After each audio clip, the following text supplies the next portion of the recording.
messieurs, bonsoir. Nous interrompons votre programme pour une nouvelle de dernière minute. L'info est tombée, l'humanité est condamnée.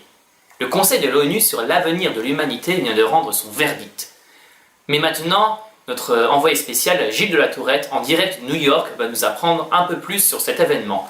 Gilles ? Bonsoir Charles-Édouard.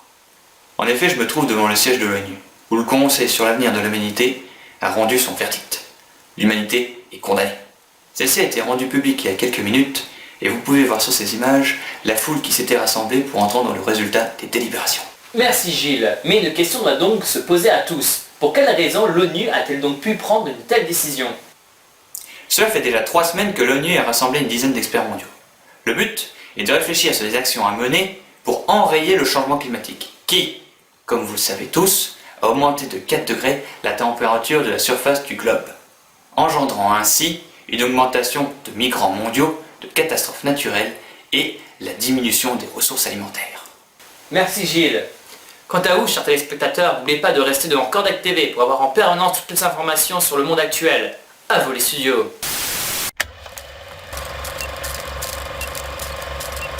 Le monde en marche.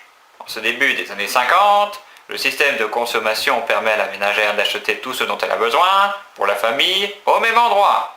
Grâce à sa voiture fonctionnant à l'essence, elle peut désormais transporter facilement toutes ses provisions. En rentrant à la maison, il lui suffit de tourner le bouton de la chaudière pour que l'arrivée du fioul se fasse automatiquement et réchauffe l'air ambiant jusqu'à une température agréable. Le réfrigérateur lui permet en outre de garder au frais, donc plus longtemps, la nourriture comme la viande ou le fromage. Par ailleurs, les emballages plastiques gardent frais les gâteaux, pouvant attendre donc tranquillement le retour des enfants de l'école. Toutes ces merveilles sont possibles grâce au pétrole, cette matière première merveilleuse qui sort des entrailles de la Terre. Le pétrole, l'avenir de l'humanité. Nous sommes dans le petit village de Montjoie-en-Chèvre. Tout près de l'imposante basilique millénaire, nous rencontrons Charles Marjoin. Charles Marjoin est agriculteur, il cultive le blé, choux, oignons et élève des animaux. Alors là c'est l'étable là.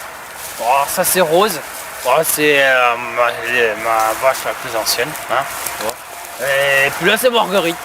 C'est la meilleure laitière. Voilà. Charles gagnait bien sa vie, mais depuis quelques années, les choses ont bien changé. Oh, regardez-moi ces champs. On est en septembre et je suis obligé de les arroser. C'était pas comme ça avant? Ah non. Avant quand j'aidais mon père, on avait toujours les pluies en septembre. On ne l'arrosait que quelques fois. Et maintenant c'est tous les ans. Avec le réchauffement climatique, la formation des nuages est perturbée. Ils ne sont plus aussi réguliers qu'autrefois. Il se passe donc plus de temps en période de sécheresse, sans eau qui tombe du ciel. Catastrophes naturelles, migration climatique, sécheresse, hausse des températures. Quels sont les effets du réchauffement climatique sur les conditions météorologiques? C'est ce que nous allons voir. Et dis-moi Jamy, comment ça marche l'effet de serre? Eh bien en fait, c'est tout simple Fred. Le soleil va réchauffer la planète grâce à des rayons infrarouges. La planète, qui du coup est chauffée, va elle-même émettre des rayons infrarouges. Cependant, on va retrouver dans le ciel du CO2 et de l'H2O qui vont eux-mêmes renvoyer ces fameux rayons de retour vers la Terre.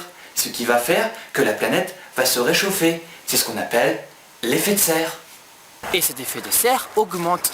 Avec l'augmentation de la concentration en gaz à effet de serre dans l'atmosphère, de plus en plus de rayons infrarouges sont captés et viennent réchauffer notre Terre, ce qui induit une hausse des températures.